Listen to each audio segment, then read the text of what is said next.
So we are in Parashat Vayigash, and we'll see a few very nice ideas here. So let's start off. Good to see you. Good evening, all.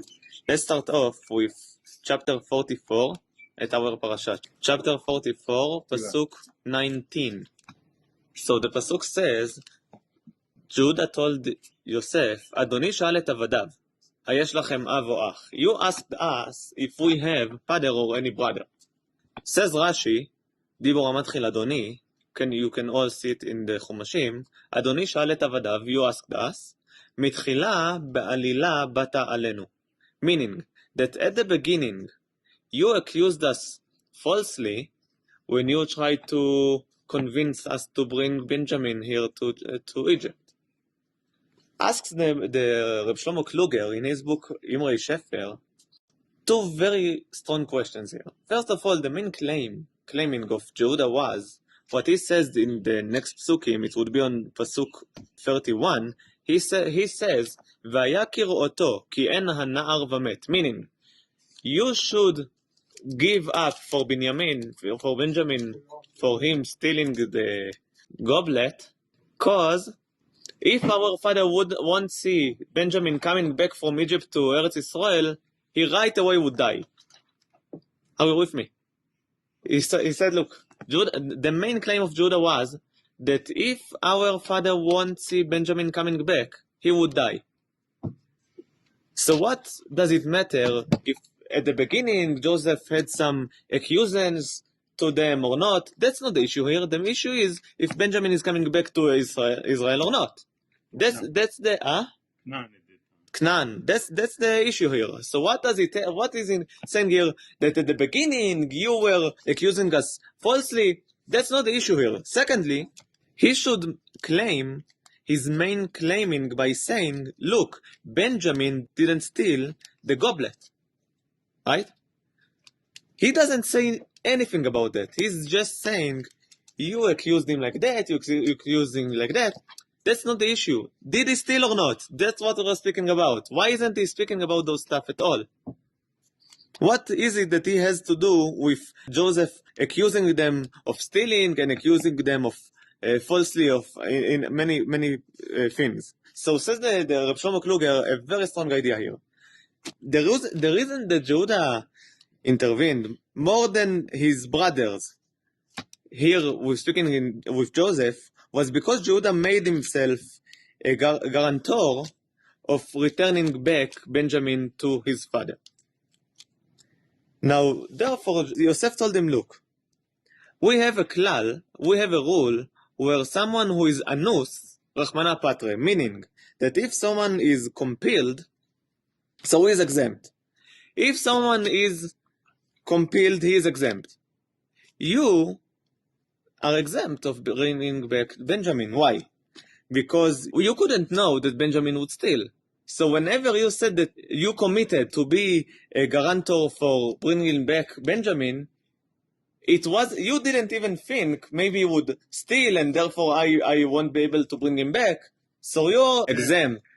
Secondly, even if you're saying that I accused him falsely that he's stealing and that's not correct, so, you are exempt. Why? Because you couldn't know that I would accuse him in those stuff. So whenever you said to your father, look, I am committed to bring him back, you didn't think of all of those occasions that would happen. And therefore, it's not included in your commitment to bring him back.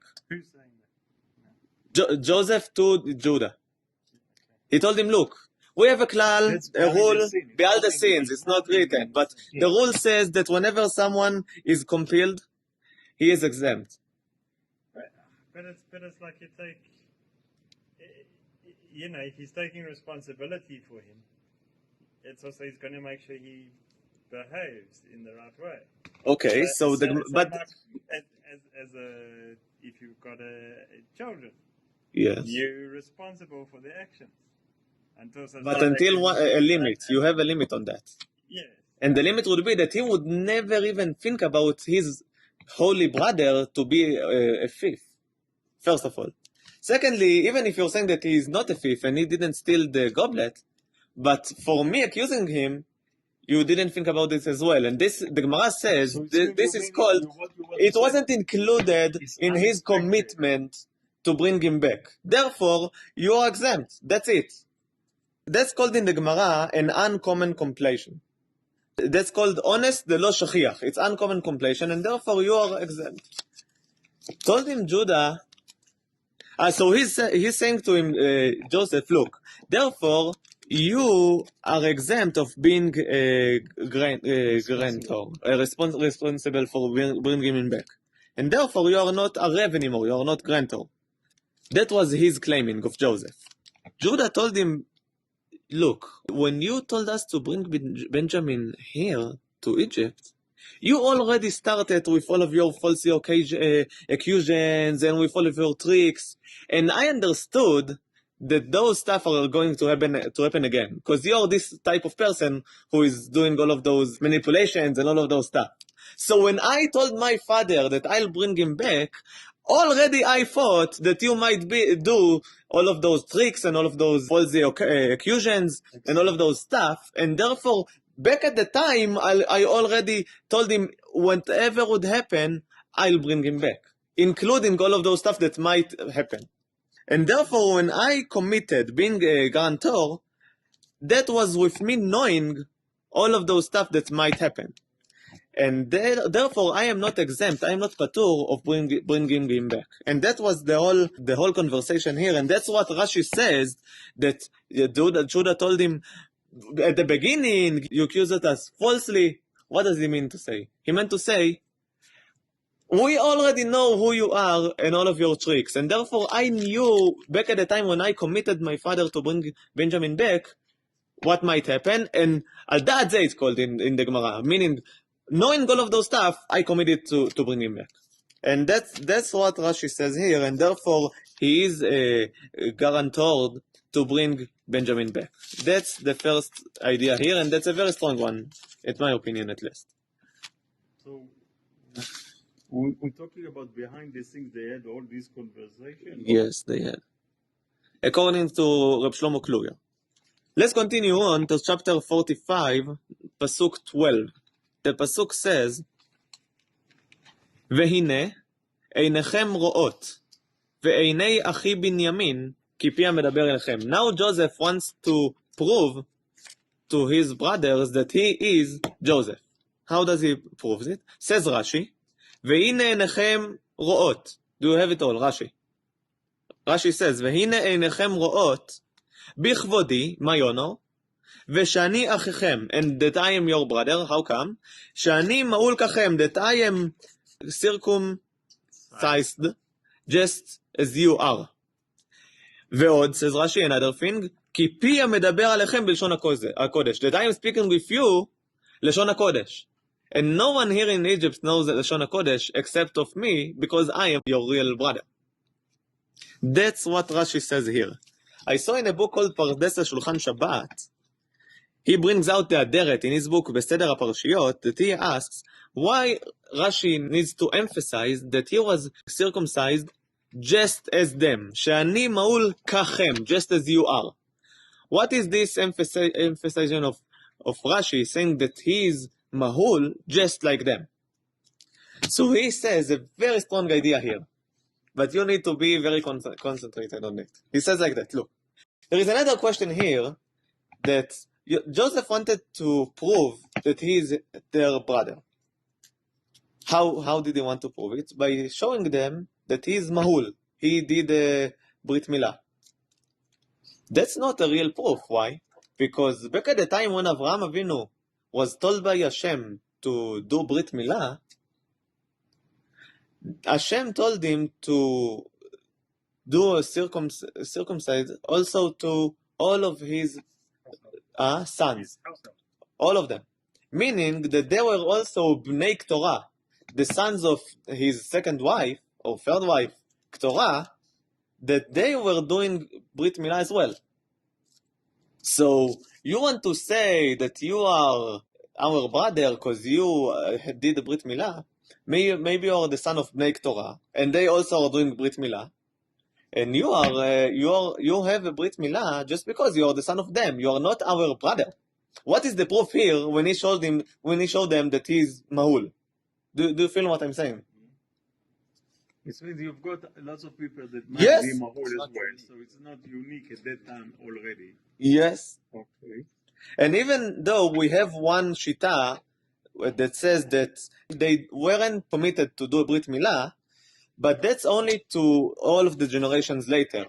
But those sons of Avraham Avinu did do Brit Milah to themselves. So maybe you are one of them, maybe one of their children that they did Brit Milah, but it's not a proof that you are our brother. Why you So- needed to prove his father? Because they say that his They face couldn't was, believe. But they say his face was exactly like Yaakov. And even So though it how was, they didn't didn't recognize. They didn't recognize because they didn't. Let's say you're looking for your phone, and you know that it's in the let's say in the salon, and you're looking for it, looking, and you can't find it, and actually you forgot it at your bedroom. Just as an example. Even if you would go to the bedroom and it would be right in front of your eyes, you wouldn't see it. Why? Because you're so strongly thinking that it's in the salon that you don't, even though it's in front of your eyes, you can't see it.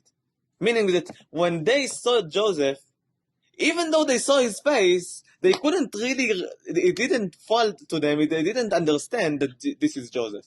Even though it was just in front of their eyes. Now, the answer would be like that. The Gemara says in Yevamot in page 71 that Avraham Avinu was given the mitzvah of milah, but he wasn't given the mitzvah of pri'ah, the unreveal of this layer in the skin. That's only was given to Yoshua.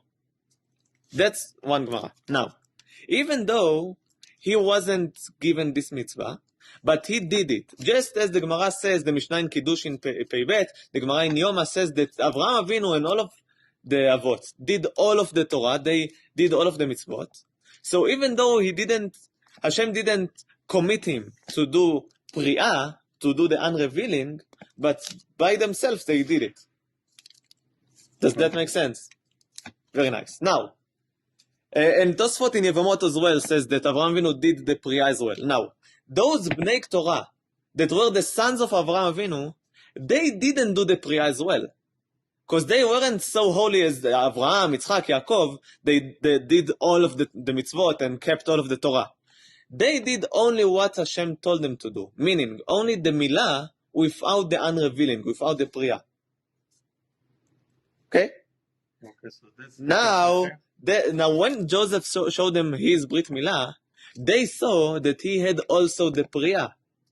And because he had also the pri'ah, that was the biggest proof that I'm not from Bnei Torah, I'm not from the sons of Torah that did only the Milah. I did also the pri'ah. And those who are doing only the pri'ah are from your group of people. So I am your brother. That was the proof. And that's why Rashi says, I am circumcised just as you are. Meaning, with the pri'ah as well. We ask, why does Rashi emphasize that he is circumcised just as they are? So the answer would be that in the type of the Brit Milah, it was not only the chituch, not only the Milah, but also the pri'ah. And that's what he said to them. The proof would be that I am mahul just like you are with the mitzvah of pri'ah. And that was the proof. Let's continue on, Pasuk 28.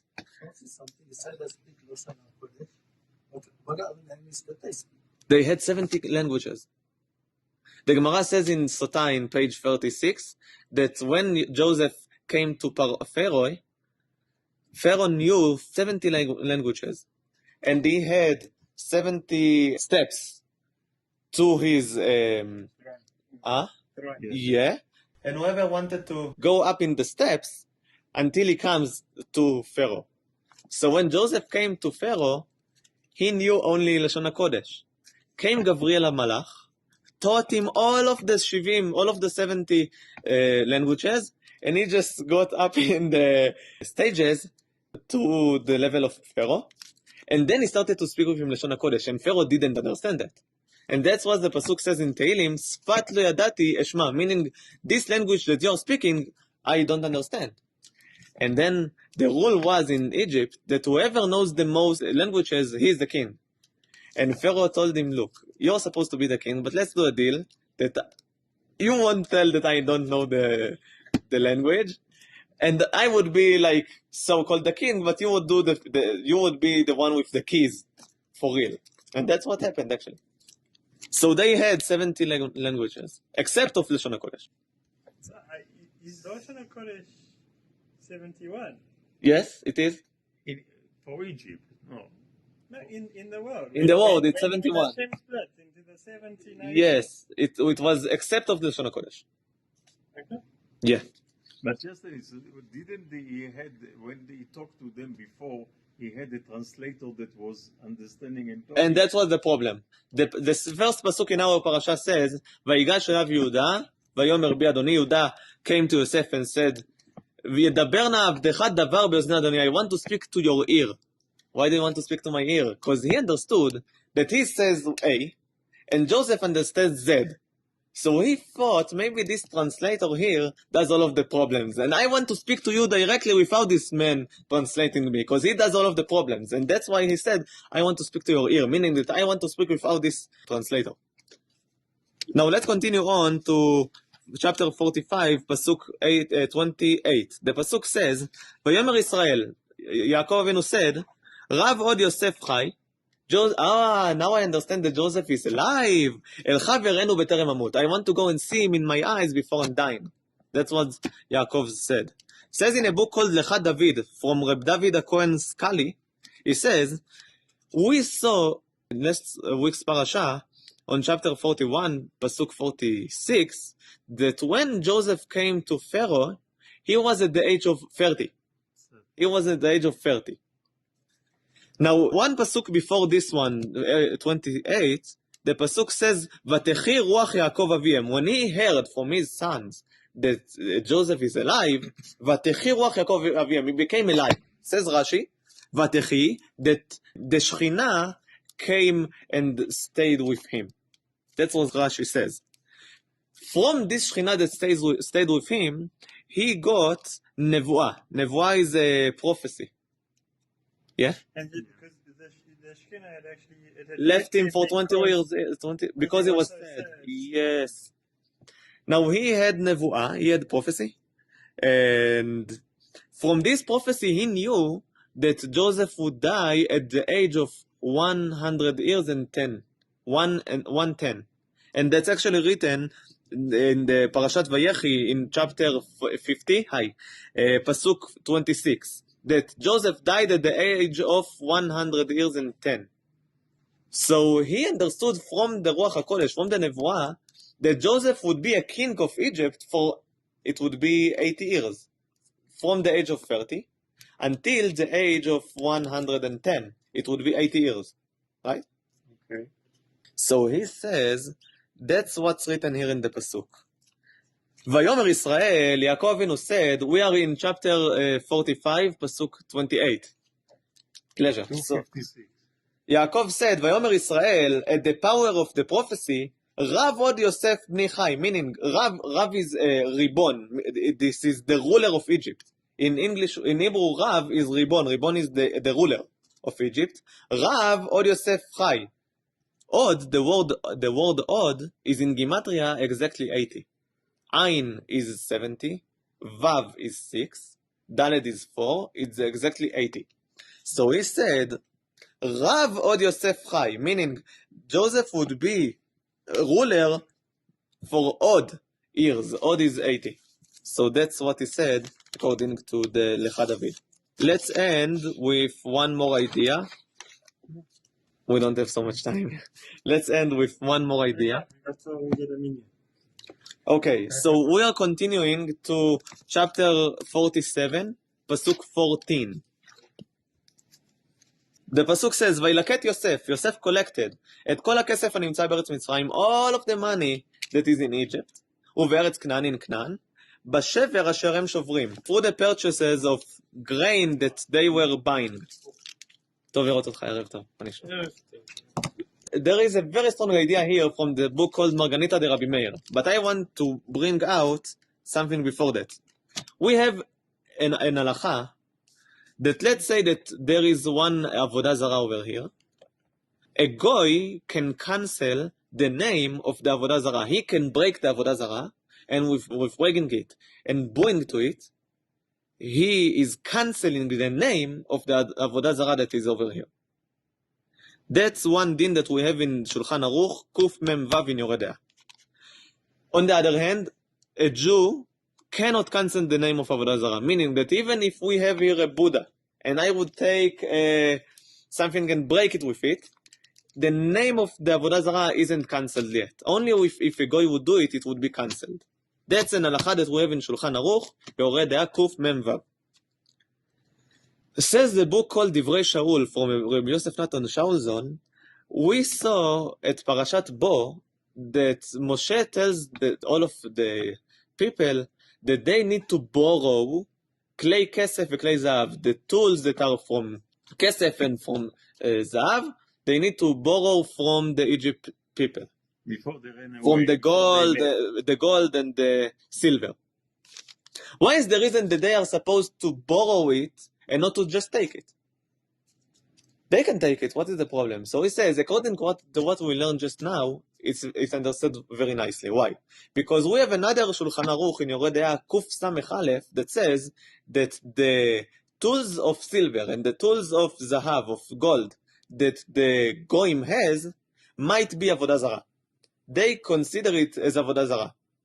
Therefore, if Am Yisrael would take it to themselves and it would be theirs, they won't be able to cancel the name of avodah zarah anymore, because it's theirs. And when they cannot cancel it, they cannot use it. Therefore, they needed to borrow it. And if it's only borrowed, it still belongs to the Egypt people. And after that, if it would be cancelled by those Egypt people after they sing all of the 10 great miracles that Hashem did, and would believe in Hashem and would cancel the avodah zarah, then Am Yisrael can use all of those tools, and then they would have the tools. Therefore, they only borrowed it and they didn't take it. Does that make sense? Very nicely. Now, there is another book called Likutei Moharam, not Moharan, Moharam, from Meir. In Ot Kuf Samech Aleph, he says a very strong idea. We learned once a Gemara in Baba Metzia in page 86. The Gemara says like that.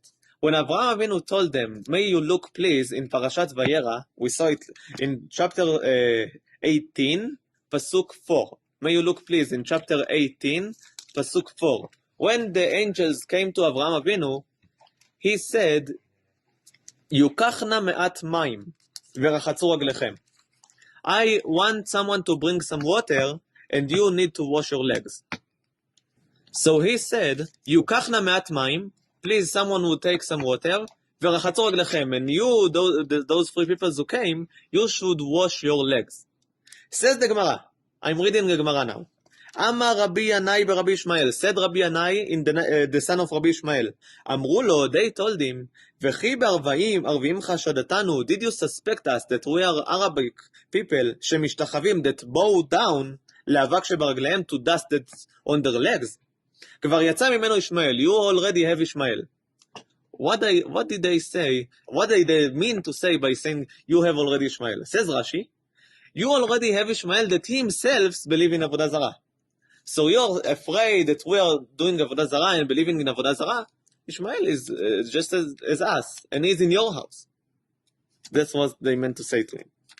Says the Likutei Moharam, the Gemara says another thing, that Yukachna me'at mayim, the word Yukach doesn't mean that I'm taking, but it means that someone else is supposed to take. Let's say a delivery person or so. Yukach, someone else would take it. So he said like that, look, Avraham Avinu said, please should someone take some water, but he asked only to bring the water by another person. The washing of the legs would be by themselves. Because the Pasuk says, Yukachna me'at mayim, please should someone bring water, v'rachatzu raglechem, meaning that you should wash your legs. Why couldn't someone from Avraham's house wash their legs? So the answer would be, just according to what we learned, that because all of the people from Avraham Avinu's house did Brit Milah and they became Jew in a way, So they cannot cancel anymore the name of Avodah Zarah. So if they have Avodah Zarah which is dust in their legs, they cannot cancel it. Therefore, he wanted them to cancel it with washing it with water. Therefore, he said, you should wash it. I cannot wash it. Why cannot you wash it? Because I am a Jew. All of the people here are Jews. So I cannot wash it. We all cannot wash it because we cannot cancel the name of Avodah Zarah. But you should do it. So they told him, you already have Ishmael. And he believes in Avodah Zarah. Meaning that his becoming a Jew is not serious. And if it's not serious, so he's still a goy. If he's still a goy, so he can cancel the name of Avodah Zarah, so he should do it. If you want to cancel the name of Avodah Zarah, fine. But why cannot Ishmael do it? Why should we do it? That's what was with Avraham Avinu. Now let's come back to the Marganita de Reb Meir. And he brings a very strong idea here from Reb Meir Mipri Mishlan. And he says like that, look, all of the money that was in Egypt, they had the money. All of the money had a problem of an issue of Avodah Zarah because they stamped on the coins the shape of their Avodah Zarah, and therefore all of the money had an issue of Avodah Zarah. Now Joseph himself cannot cancel it. He cannot break the money or anything like that because he is a Jew. So he asked all of the Egypt people to bring the money and to destroy it by themselves, because he wanted them to cancel the name of Avodah Zarah. And that's what says the pasuk here. וילקט יוסף, יוסף collected את כל הכסף הנמצא במצרים, all of the money that is in Egypt. And why did he collect it? Because he didn't want any one coin to stay when he has the shape of Avodah Zarah on it. He wanted to cancel the name of Avodah Zarah, but he couldn't do it by himself. So he asked all of the Egypt people, please destroy this money. And that's what written in the later on in the pasuk, Bashever Hashem hem shovrim. We said that the shever means the grain that they were buying, but shever in Hebrew, in Lashon HaKodesh, means also breaking. When you are breaking something, it's a shever. Meaning, Bashever Asher hem shovrim, meaning the breaking that they are breaking, the Egypt people. What they were breaking? The money. Because it had a problem of Avodah Zarah. And that's the says Reb Meir Mipri Mishlan, that was here in the pasuk. וילקט יוסף את כל הכסף, Yosef collected all of the money because he didn't want any more Avodah Zarah to be in Egypt. And then he asked those people to cancel it. And that's what written, Bashever Hashem hem shovrim, meaning that they broke the Avodah Zarah. That's what he said. Yes, they should break the coin, and that's in this actual thing that they are doing, they are showing that they don't want any connection to the Avodah Zarah anymore. So that's what he says. So on this verse, Yes. So you're saying what? So you quoted the rabbi there that's saying that they brought and they broke. Reb Meir Mipri Mishlan. Yes. Why was it so important to break the money or destroy it? I thought it was actually just going to Paro. So the pshat is that it was collected for going to Paro. But in a drash he says that shever is not only collecting and buying it, but only to break it. Because shever means in Hebrew two explanations it has to that. It means that what I understand is that Joseph had a mission for himself to finish the Avodah Zarah in Mitzrayim. Exactly. And this is one of the ways that he could actually cancel the Avodah Zarah because all the coin had that signage of the Avodah Zarah. So that's what I understand. So. Yes. Okay. Well done. Thanks so much. Thank you very much. A big thank you to you for all the